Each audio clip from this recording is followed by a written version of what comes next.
Ici le docteur Buffalo. Dans mes derniers messages, je vous racontais la bataille des Nidavellir, la rencontre du docteur Goodfellow et de la fille du dragon, leur amour inattendu,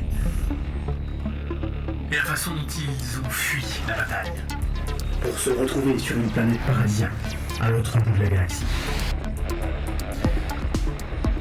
Parlons donc maintenant des personnages eux-mêmes, docteur Goodfellow et la fille du dragon. Qui est la fille du dragon ? Pour comprendre cela, il faut comprendre d'où elle vient. En effet, son histoire commence avant sa naissance, puisqu'elle est elle-même le fruit d'un amour inattendu.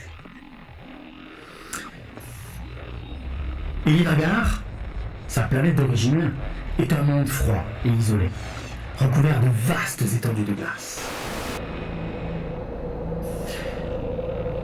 Les vents glacés qui y soufflent perpétuellement en font un monde particulièrement inhospitalier.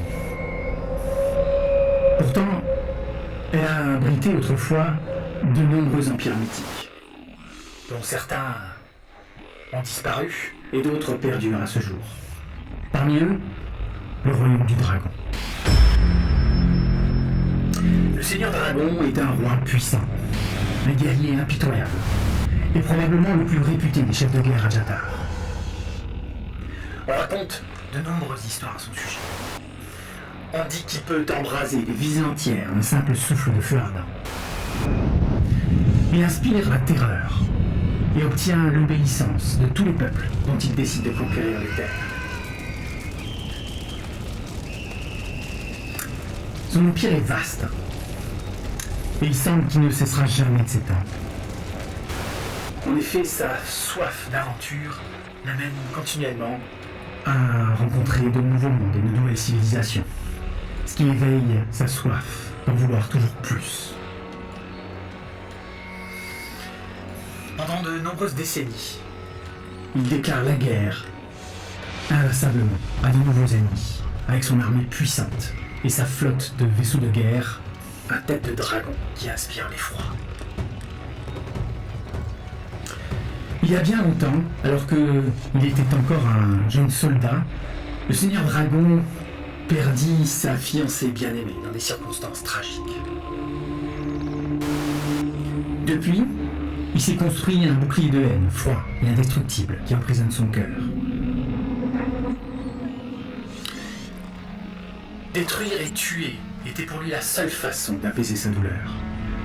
Mais plus il tuait, plus il détruisait, plus il en avait besoin. Et plus l'amour devenait pour lui une idée lointaine et fugace. On disait de lui qu'il ne retrouverait plus jamais l'amour, et qu'il ne pourrait pas avoir de descendance. Son destin semblait être la mort inéluctable, et la fin de sa lignée. Pourtant, au fond de son cœur, le grand Seigneur Dragon se lassa secrètement de toute cette haine et cette violence sans fin. Après d'interminables années d'effusion de sang, ses aventures le mènent dans des mondes plus chaleureux et plus paisibles, les terres du Sud. Petit à petit, son humeur s'adoucit. C'est alors que son vaisseau se pose sur un magnifique rivage baigné d'eau calme. La nouvelle terre paradisiaque qu'il foule abrite la plus extraordinaire des créatures qu'il n'ait jamais rencontrées. Son cœur s'embrase instantanément lorsqu'il pose les yeux sur elle. Son amour pour cette vouivre ne fait que croître alors qu'il reste à ses côtés. C'était un être merveilleux, d'une beauté inouïe, une fille de roi. Elle aurait pu elle-même avoir les pouvoirs d'un dragon. On aurait dit qu'ils venaient du même monde. Après un temps, ils décidèrent de se marier. Il la ramena dans son royaume de glace et organisa un festin digne des plus grands rois. Peu de temps après, la reine, nouvellement mariée, était enceinte. Elle donna naissance à une fille, dont la beauté rivalisait avec les merveilles du Valhalla. Sa peau était pâle comme la glace. Ses yeux étaient lumineux comme le soleil. Elle était pleine d'une joie profonde et curieuse de toutes choses.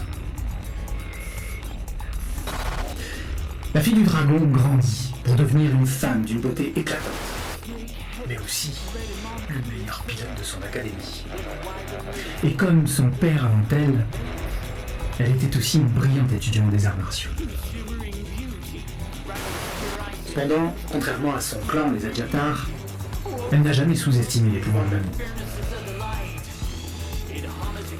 Les oracles lui prédirent une vie pleine d'aventures extraordinaires.